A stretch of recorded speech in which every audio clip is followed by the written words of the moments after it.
Jamais nous ne sommes seuls. Il nous a donné les consolateurs, les Saint-Esprit, puisqu'il nous a engendrés. Que le Seigneur soit loué. Vous allez vous tenir debout, vous qui êtes pour prier, consacrer ce qui est entre les mains du Seigneur. On va prier pour l'orateur du jour. On prie pour ceux qui sont encore à court de route. On prie aussi pour nous-mêmes et que Dieu puisse nous parler. Pour que nous comprenions sa parole. Prions tous ensemble. Bien-aimé Père Céleste, nous te sommes infiniment reconnaissants pour ces instants.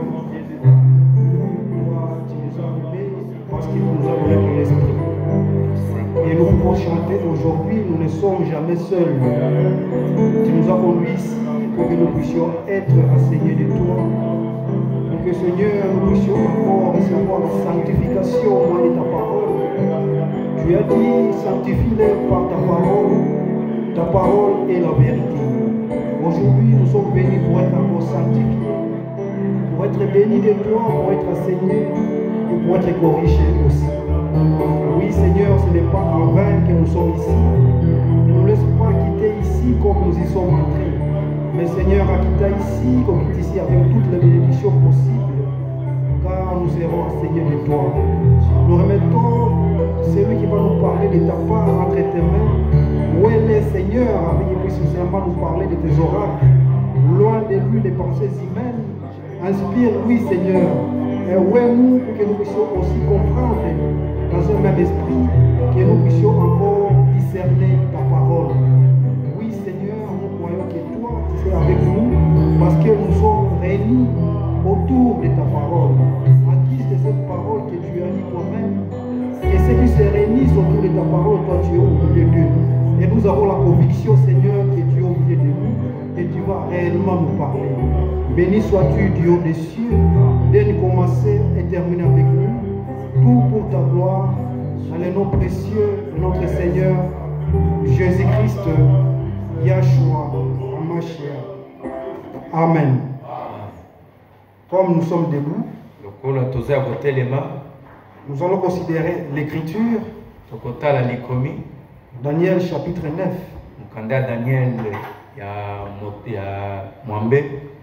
Daniel chapitre 9 à partir du verset 21. Daniel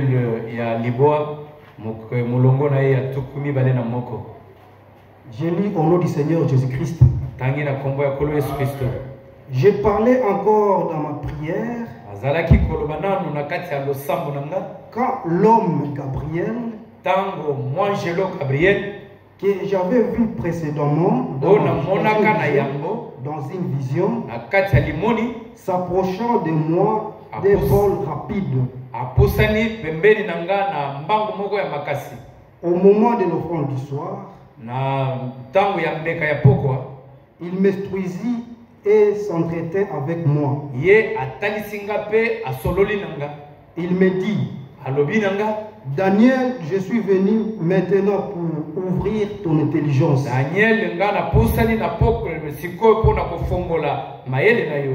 Lorsque tu as commencé à prier, la parole est sortie et je viens pour te l'annoncer. Car tu es un bien-aimé. Sois attentif à la parole et comprends la vision. Verset 24. 70 semaines ont été fixées sur ton peuple. 70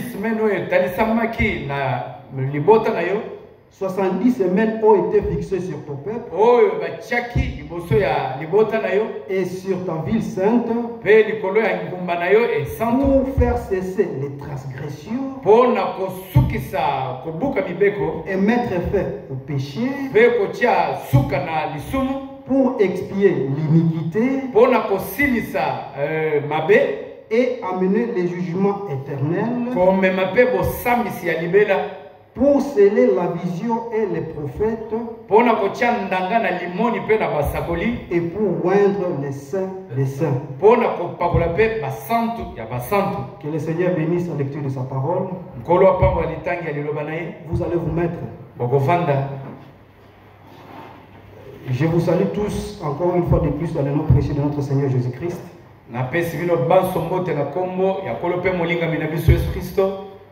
C'est le sujet de 70 semaines de Daniel.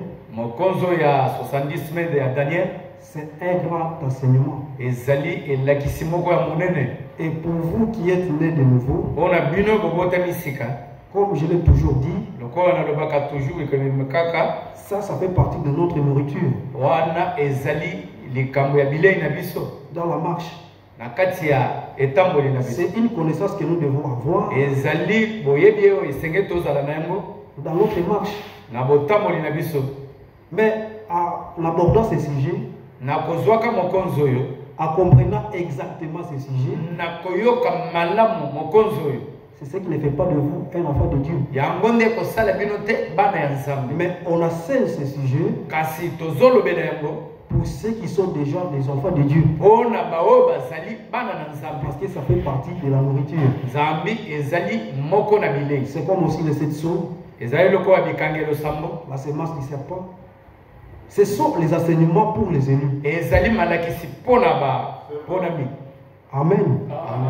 Et je suis ici au verset 23, il dit ceci.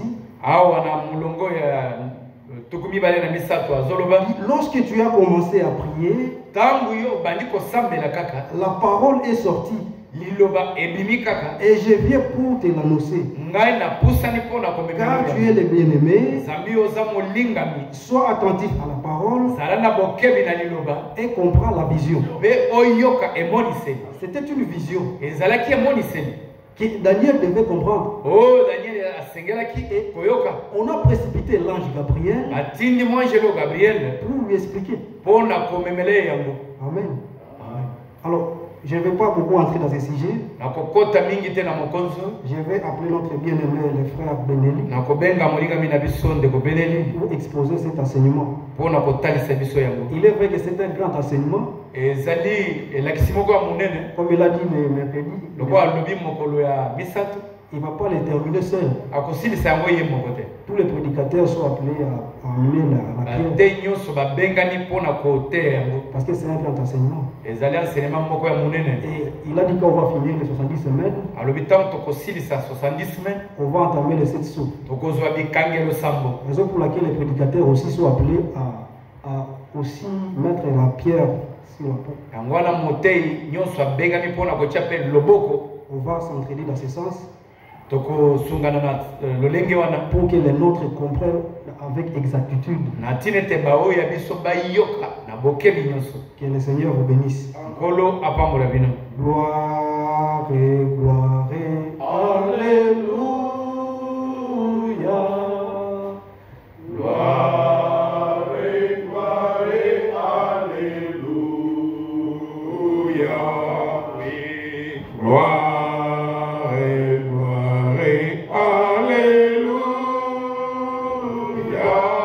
Que tout soit pour Jésus,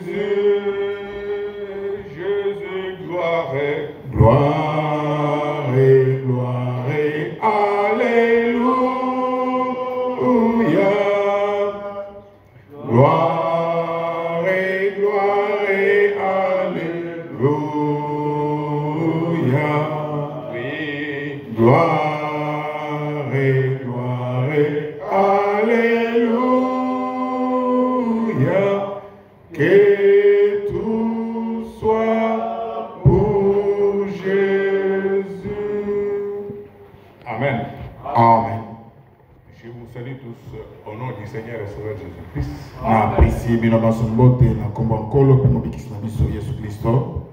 Soyez les bienvenus à la table du Seigneur. Amen.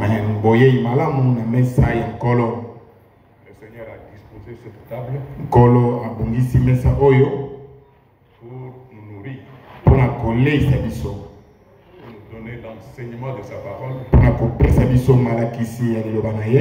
nous donner l'exhortation, pour pour nous donner l'évangile, afin que nous soyons tous prêts pour les bonnes œuvres. Que le Seigneur nous bénisse. Amen. Qu'il soit avec nous. Et qu'il ouvre pour nous les Écritures. Il y a la prédication de Frère Franck du mercredi. Il a parlé de bonnes choses de la parole. Mais le verset qui m'a beaucoup touché, c'est le verset d'Hébreu. Nous allons lire. Hébreu 2. Au chapitre 10. Chapitre 2 au verset 10. Voilà. Pour bien parler. Hébreu 2 au verset 10. Nous allons lire jusqu'à verset 14 par exemple.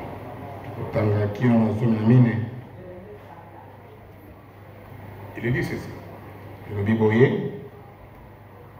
Il convenait en effet que celui par qui et pour qui sont toutes choses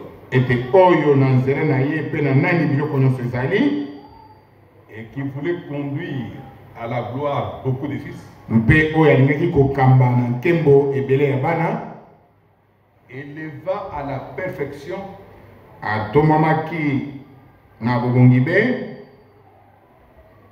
par les souffrances les princes de leur salut. C'est le prince de notre salut.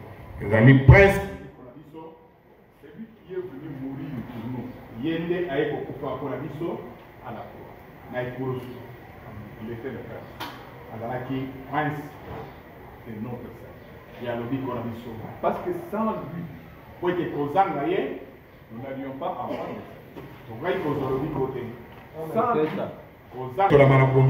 c'est mourir. C'est ça le langage biblique. Il a accepté de mourir pour notre salut. Il a accepté de souffrir pour notre salut. Il a accepté la nudité pour notre salut. Ça, c'est ce que le Seigneur a fait. Ça, ce n'est pas une histoire. Ça ne demande pas de révélation. Il l'a fait. C'est lui qui accepte. Et pardonné de fait. Amen. Il est pardonné. Le Seigneur lui pardonne. Mais il ne fasse pas. Il pardonne. Mais il ne peut pas effacer. Parce que c'est lui qui est pardonné. Plus tard, s'il commet encore des erreurs, on peut enlever son nom dans le livre de vie. Dans le livre de vie, on enlève des noms. On prend l'angle, pas celui-ci. Pas celui-ci. Pas celui-là. Donc on vous enlève dans le livre de vie. Mais ce qui est important, c'est quoi? Quand vous l'avez reçu, quand vous l'avez accepté, il faut maintenant écouter la parole de l'enseignement. C'est la parole de la révélation. Et quand vous écoutez la parole de la révélation, alors vos péchés sont effacés. Là, quand le Seigneur vous regarde, il voit que vous n'avez jamais péché. Vous retournez à votre innocence. Vous retournez au jour du commencement. Vous étiez étiez encore un petit bébé. Retournez à votre jeunesse. Parce que vous avez les péchés effacés. Donc c'est ce qu'il dit ici. Mais celui qui sanctifie, et ceux qui sont sanctifiés sont tous ici d'un seul.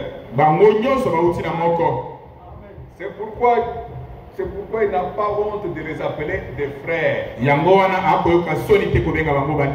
Jésus-Christ, il est notre frère. Il était une prémisse.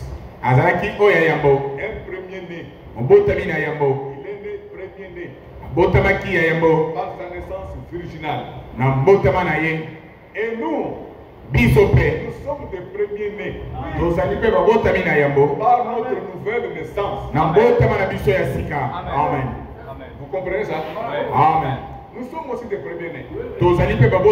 Pourquoi il dit ici, c'est lui qui sanctifiait. Et ceux qui sont sanctifiés sont issus d'un seul. De Dieu ne peut sortir que Dieu. Amen. Amen. Amen. De Dieu ne peut sortir que Dieu. Parce que Jésus pouvait dire, je m'en vais au Père. Il n'a pas dit je m'en vais chez mon Père. Je m'en vais au Père. Donc il redevient ce qu'il a été dans l'Ancien Testament. Le Dieu véritable et la vie éternelle. Il redevient ce qu'il a été dans les anciens temps. C'est pourquoi de Dieu ne peut sortir que Dieu. Et de Dieu, Jésus-Christ est sorti. Nous sommes sortis de Jésus-Christ. Nous sommes aussi de Dieu. Amen. Nous sommes aussi de Dieu. La Bible déclare, vous êtes de Dieu. Mais vous mourrez comme des hommes. À cause de cette chair. Tant que nous sommes dans cette chair, on peut connaître la souffrance. On peut connaître les épreuves. Les épreuves peuvent nous surgir dans cette chair. Mais dans l'âme, nous savons que nous avons déjà traversé les Jourdain. Amen. Nous avons déjà traversé. Nous sommes vivants en Jésus-Christ. Amen.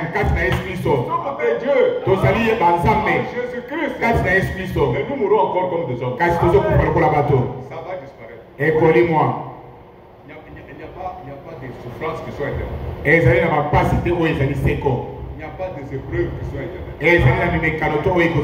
Les épreuves ont une fin. Oui. Quand la fin viendra, nous aurons la transmutation de notre corps. L'âme est déjà née de nouveau. L'âme est déjà franchie. Mais il reste l'affranchissement du corps. C'est corps de péché. Il faut qu'il soit affranchi. Pour que nous lui soyons semblables. Parce qu'il dit, c'est que nous serons, bien que nous sommes aujourd'hui fils de Dieu, mais ce que nous serons n'a pas encore été manifesté. Lorsque ça sera manifesté, nous serons semblables à lui. Nous verrons tel qu'il est, avec le même corps, faisant les mêmes choses, traversant le mur ensemble. Tous les miracles qu'il a fait, nous les ferons. Amen. Amen. Donc il a montré ici que nous qui sommes accouchés, et lui qui nous a sanctifiés, nous sommes tous issus d'un même. C'est pourquoi Jésus n'a pas honte de nous appeler des frères. Si vous êtes nés de nouveau, vous êtes les frères de Jésus. ozali ndeko ya nzambe. C'est votre grand frère. Azali ndeko na yo. Quand il était dans cette chair, Tango azaki na nzoto oyo. il a subi aussi des histoires. Azaki mpe bampasi. Il a subi aussi des souffrances. Amonaki mpe bampasi. Il a subi aussi des épreuves. Bamimekano mpe ezalaki. Dans les corps de la chair. Kati na nzoto oyo asu. Mais, Kasi quand il est ressuscité de mort, tango ye asekwaki na bawei c'était fini. esilaki. On ne parlait plus de souffrance. Azali koloba lisusu te na ntina minyokoli. Mimekano mpe te. Le diable, il était loin. Il était inaccessible au diable. Azapola komaki mosika kwa kopusana pembeni te. Alors il dit, Alobi j'annoncerai ton nom à mes frères. nakosakola kombo na yo epai bandeko na ngai. Je te célébrerai au milieu de l'assemblée. Nakosanzola yo na kati ya lisanga. Ou encore, Mpe lisusu je me confierai en toi. nakomipesa epai na yo. Amen. Ou encore, Mpe lisusu me voici, tala ni moi, ngai et les enfants que Dieu m'a donnés. na bana oyo nzambe apesi ngai. Nous sommes un don. Biso tozali likabo. Amen. Naissant de nouveau. Nakobotamaka sika Nous sommes un don de Dieu. tozali likabo na nzambe. Amen. Donné à Christ Nzambe apesi biso na Kristo avec la nouvelle naissance. na mbotama ya sika. Nous sommes un don de Dieu. Tozali likabo na nzambe. C'est pourquoi Christ Yango wana Kristo est notre médiateur. azali moyokanisi na biso. Ah oui. Christ est notre médiateur. Kristo azali moyokanisi na biso. Il est notre intercesseur. Azali molobeli na biso. Parce qu'il ne pouvait pas intercéder Po ete kokoki kolobela biso te pour les gens qui ne connaissaient mpo pas. na bato oyo ayebi te. Il devait intercéder Akokaki koloba kaka à ceux qu'il connaît. mpo na bayeye ayebi. Amen. Pourquoi lui dit, Yango wana azoloba il est notre intercesseur. azali molobeli na biso. Il est notre médiateur. Azali moyokanisi na biso. Lui, Jésus-Christ, Ye Yesu Kristo. en tant qu'homme. Amen. Lokola moto. En tant qu'homme, Lokola moto. il a intercédé pour nous. Alobelaki biso. On fait l'exemple. Totanga yango. Dieu Timothée. Timothée ya mibale. On entre dans l'écriture de 1 Timothée 2, l'écriture de la fois passée. On entre déjà. Il dit ceci.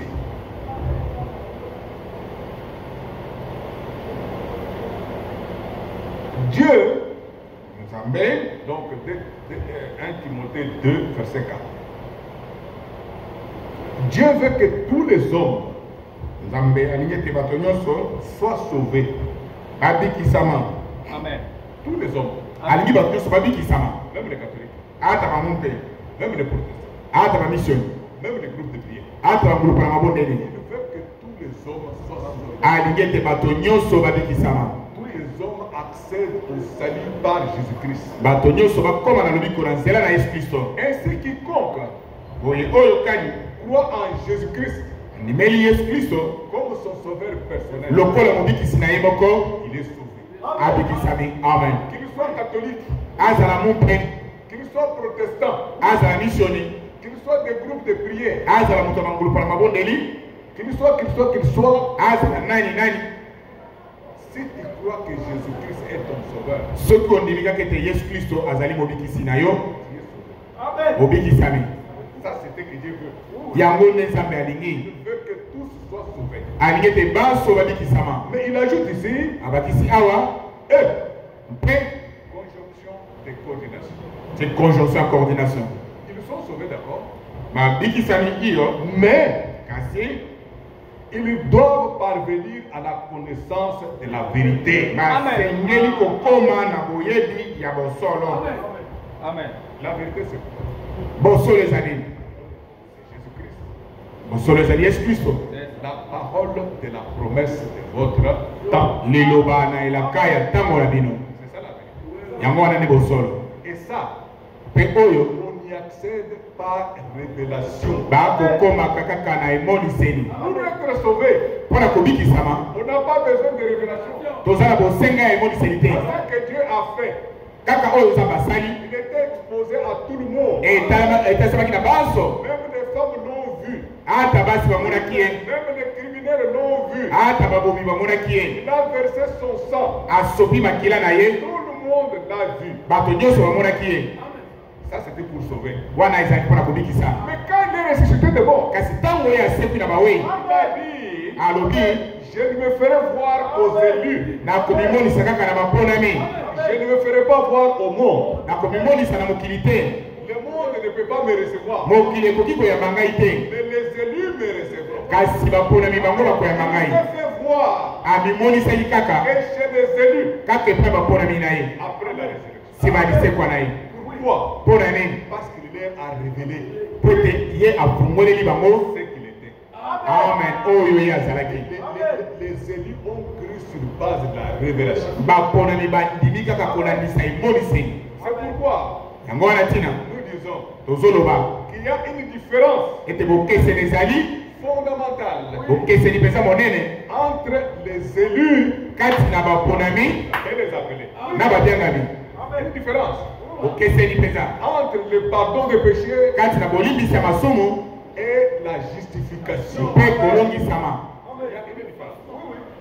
Le pardon des péchés, c'est pour tout le monde. Bolimbisi ya masumu ezali mpona bato nyonso Il a dit à la croix. oyo bamonaki na ekulusu. Tout le monde. Bato nyonso. Mais la justification, Kasi kolongisama c'est pour les élus. eyali kaka mpona baponami. Ce sont les élus qui ont leurs péchés effacés. Baponami kaka nde baza na masumu na bango balongola. Il n'y a qu'eux seuls Bango moko kaka qui peuvent voir Jésus-Christ. nde bakoki komona yesu kristo. Eux seuls Bango moko peuvent voir la parole de la promesse pour ce temps. nde bakoki komona liloba na elaka mpona ntango oyo. Bango moko Ils peuvent voir la parole révélée. bakoki komona liloba oyo emonisami. C'est ça. C'est ça. Yango wana Donc tu dis, il veut que tout le monde soit sauvé alingi ete bato nyonso babikisama et parvienne à la connaissance de la vérité. mpe bakóma na boyebi ya bosolo. Et il ajoute, Abakisi il y a un seul Dieu eyali na nzambe moko et un seul médiateur mpe moyokanisi moko entre Dieu et les hommes. kati na nzambe mpe bato. Ce médiateur-là, c'est qui? Moyokanisi wana azali nani? Jésus-Christ, homme. eyali yesu kristo moto. Jésus Yesu a fait sa médiation azali koyokanisa na ye dans son humanité. na bomoto na ye. C'est avec son humanité qu'il s'est donné Na bomoto na ye nde amipesaki à la croix. na ekulusu. C'est avec son humanité qu'il a intercédé. Na bomoto na ye nde alobelaki biso Jésus-Christ, yesu kristo mais qui est un homme. kasi oyo azalaki Un moto. homme pourquoi? Moto mpo na nini? Parce qu'il fallait un homme de la même espèce que nous Amen. Po ete esekelaki moto moko ya lolenge moko na biso pour nous racheter. po ete asikola biso. Amen. Il fallait un homme de la même espèce que nous Esekelaki moto ya lolenge moko lokola biso pour intercéder pour nous. po ete alobela biso Et il a sacrifié son sang mpe abonzaki makila na ye et la vie qui était dans le sang mpe bomoi oyo ezalaki kati na makila est sortie ebimi après la résurrection des morts. nsima ya lisekwa na bawei.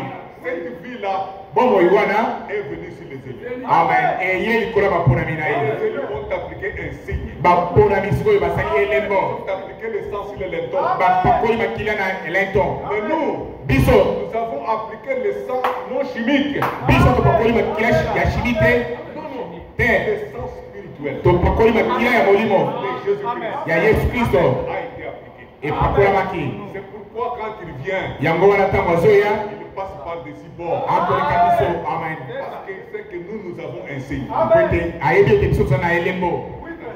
Amen. Dites encore Amen. Amen. Alors il dit ceci, Liboye Jésus-Christ, homme, yesu kristo moto qui s'est donné lui-même en rançon oyo amipesi ye moko lokola ranson pour tous. mpo na baso. C'est là kuna nde le témoignage rendu à son propre temps. litatoli oyo epesamaki na ntina na ye moko. Il fallait qu'il y ait des rançons. esengelaki ranson ezala. Il fallait que Jésus-Christ esengelaki ete yesu kristo se constitue lui-même ye moko amipesa comme un rançon, lokola ranson, comme une garantie lokola garanti mpo na pour biso, nous sauver. mpo na kobikisa biso. Nous pouvons aller dans Job 33. Oui, kotana ngo na Job 33. Job, ton écriture bien-aimé, que nous avons escamoté le mercredi, mais nous avons voulu revenir là-dessus.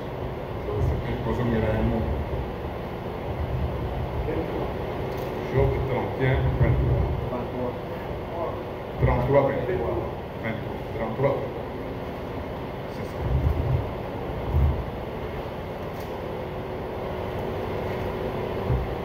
Job 33,